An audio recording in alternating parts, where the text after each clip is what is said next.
So I'm here with Greg, the owner of Arborvine Landscaping here in Wilmington, and we're at one of his projects here in Wilmington.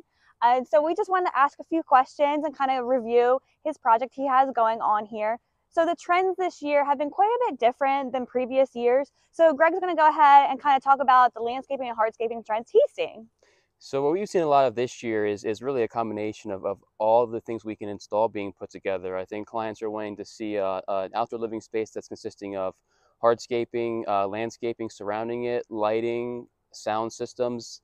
Outdoor kitchens have been big. I think people are really wanting to be able to entertain not only their friends and their family, but even neighbors, and just be able to bring everyone together outside and do anything they could do inside their house, really on the exterior side of things. And what kind of do you think made this trend start going? I really think the answer to that is it's been something that started back in 2020 when the pandemic was taking place, and people really started to look at how they could improve their own homes when travel was limited. And a lot of people had those visions back then and took some years to budget and save, and they've decided now that they want to get into that. And that's kind of where we're seeing this sudden boom of this kind of work coming up. So Talking about that, so what here has your customer requested? What's going on here? We're at the front of the home, and I know there's a little bit going on in the back. So let's talk about the front. This client came to us about late spring, early summer with an old concrete sidewalk, something a bit more dressed up and higher quality. So they were in between some different materials, between pavers and flagstone. They want something that's going to match their house nicely. So we chose to go with a wet laid bluestone walkway with a brick border. These bricks were actually custom ordered to match exactly what we have on the house. So that's going to tie together nicely. And we went with a natural cleft flagstone to give a nice range of color and texture to really dress up the front of this home. So I know a lot of houses in North Wilmington, they're a little bit older homes. So flagstone is definitely a popular item out in this area. You agree, Seth? Absolutely. So if you're thinking of North Wilmington, living up here, and you have a home that needs some upgrades, definitely consider like the flagstone, like Greg said. Definitely our best seller for sure. So we are now in the back of this home, and I see some fabric down and something going on back here.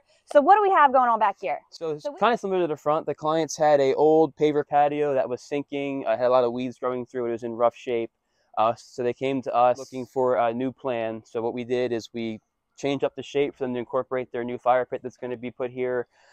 Similar to the front, we're doing brick border and bluestone. So it's just, you know, kind of a more consistent theme throughout the whole property, giving them an enjoyable, a higher quality space to spend some time outdoors. So first, did this client have an idea what they wanted, or did you really have a design and give them the full spread of the work and the idea and the materials? And then why do you think that they had went ahead and chosen Arborvine? So this client was an engineer before he retired, so he did have a very good idea of roughly layouts and design-wise, but where he struggled was the material. So we really had to come in here with samples and suggestions, and we brought him to a few of our other job sites to show him some different things and do it that way.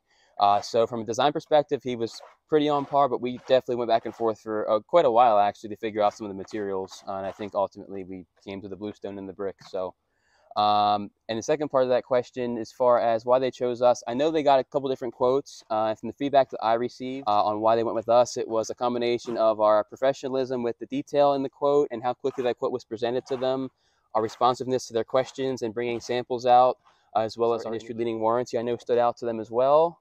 And I think just some referrals from friends of theirs and work that they've seen, I think all those things together is what kind of made us the one that got this job. So yeah, that's really great. And then do you sometimes do people already have an idea of what they want, the product and everything, and it makes it really simple? Absolutely. Or is it always bringing in samples and always the back and forth? I'd say it's 50-50 mix. Some clients come to us. A lot of clients will actually come to us with projects they saw on our website saying, hey, I want this material or this style. Usually we have a pretty good idea of what they want, but there is clients that have done their own research, have been to places like Delaware Hardscape, gathered samples on their own and know what they want.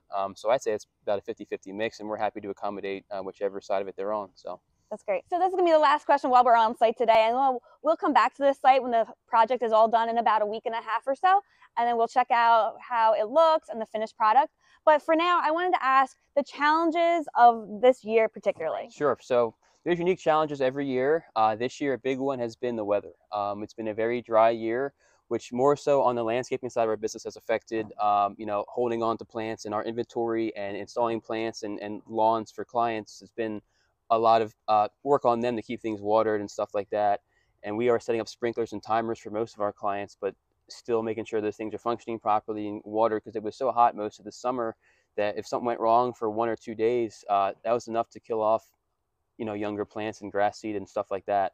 On the flip side of that, it's also tough on our people. They're out here for 9 hours a day working in this heat, and we did approve some additional break and stuff like that. So we saw a bit of a bounce back in our production because of that heat, and our guys were tough. They didn't complain one bit, but it was definitely a struggle for sure with the dry weather and the heat, taking stuff like that. And like he said, something to think about is if you are having sod done or new planting, that watering is very important. Now you can overwater, but I know that you can talk to your local landscaper. There are guides online to making sure that you are going to have a nice thriving lawn and landscaping.